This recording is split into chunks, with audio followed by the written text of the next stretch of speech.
Halo, apa kabar semuanya? Pemberitaan yang cukup menarik hari ini adalah soal efisiensi anggaran dari seorang Presiden Prabowo.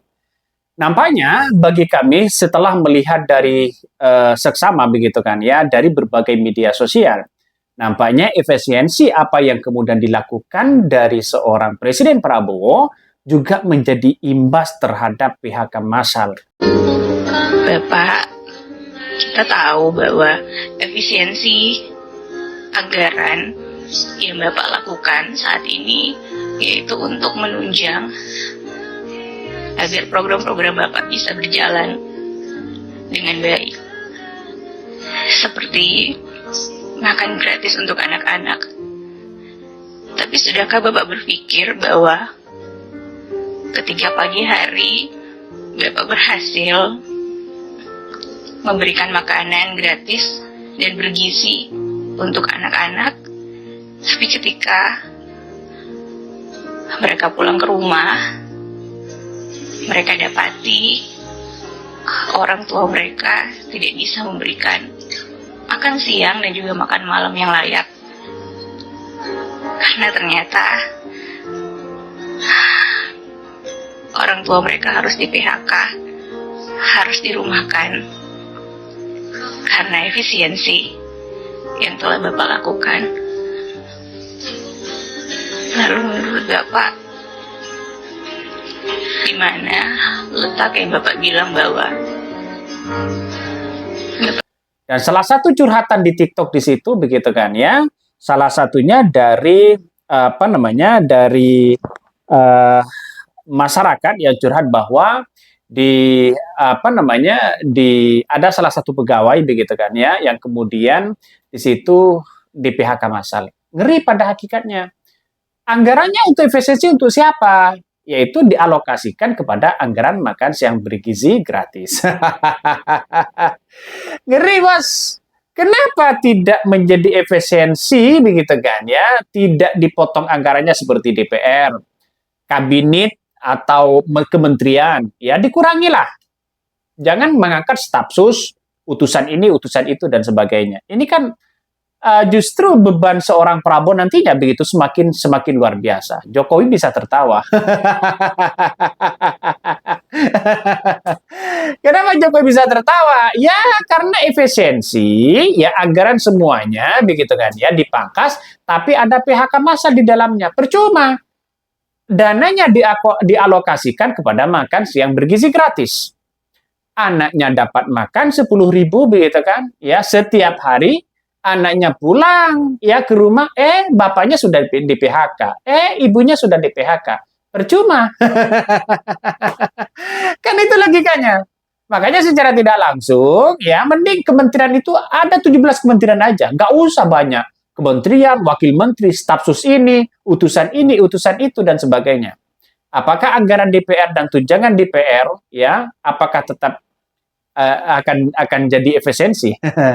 Ngeri Bos pada akhirnya. Curhatan inilah kemudian muncul ya dari salah satu curhatan hati penyiar RRI ya untuk Presiden Prabowo usai terkena PHK dampak efisiensi. Ngeri.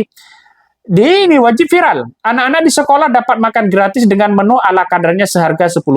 Ketika pulang ke rumah didapati orang tuanya yang sedang menangis karena terkena PHK akibat dampak efisiensi anggaran guna menunjang program Presiden berjalan. Sungguh miris negeri ini. Ya, inilah curhatan. Mau bagaimana lagi?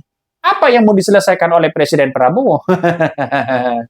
Tapi satu-satunya yang sejak awal saya melihat anggaran IKN dipangkas. Semuanya dipangkas, studi banding, diskusi, saya setuju itu. Tapi jangan sampai ya memihak orang atau pegawainya di situ. Percuma. Prabowo ini ada efisiensi begitu kan ya, ada uang sebesar 300 triliun tapi pada kenyataannya ada PHK massal. Ini kan ngeri. Pada ujung-ujungnya ini pro terhadap rakyat atau bagaimana? Atau ambisi karena programnya. Jadi kalau program makan siang bergizi gratis tidak mau dilaksanakan, tidak ada masalah Pak, daripada ya PHK orang. Kan itu logikanya. Buat apa juga? Karena kita tahu bahwa masyarakat Indonesia saat ini ketika mendengar efisiensi, saya kira baik. Ya, baik di situ. Saya apresiasi luar biasa. Tapi kalau mendengar curhatan tadi sampai ada PHK massal, wah, ngeri nih, Bos. Ngeri seperti ini, ya. Bahkan MK begitu kan kabarnya begitu kan ya, kabarnya juga ada kena efisiensi. Di lembaga-lembaga yang lain juga kena efisiensi. Saya kira saya setuju sekali kalau ada efisiensi seperti negara Argentina begitu yang 11 tahun mengalami mengalami luar biasa krisisnya begitu kan, sehingga bagaimana caranya untuk menaikkan ekonomi itu. Tapi 11 tahun bisa. Ya, dengan apa? Dengan anggaran efisiensi. Anggaran efisiensi itu ya program-program yang konyol, studi banding, discussion sana sini begitu, itu dipangkas. Kunjungan ke luar negeri begitu dipangkas, ya. Kunjungan sana sini ya dipangkas. Kalau bisa Prabowo nggak usah ke luar negeri lagi. Itu kan artinya apa? Artinya kita tahu bahwa standaritas kita di Indonesia saat ini ya ada efisiensi ini, apa ada efisiensi itu silahkan begitu. Tapi kita lihat saja ya, nanti dampaknya begitu ke masyarakat Indonesia. Ya mending yang menjadi efisiensi yang kayak ya gaji-gaji yang paling tinggi ya, banyak begitu kan ya, gaji-gaji yang ratusan juta dipangkas mereka. Saya kira kalau dipangkas itu lebih menjadi efisiensi ya dibandingkan dengan hanya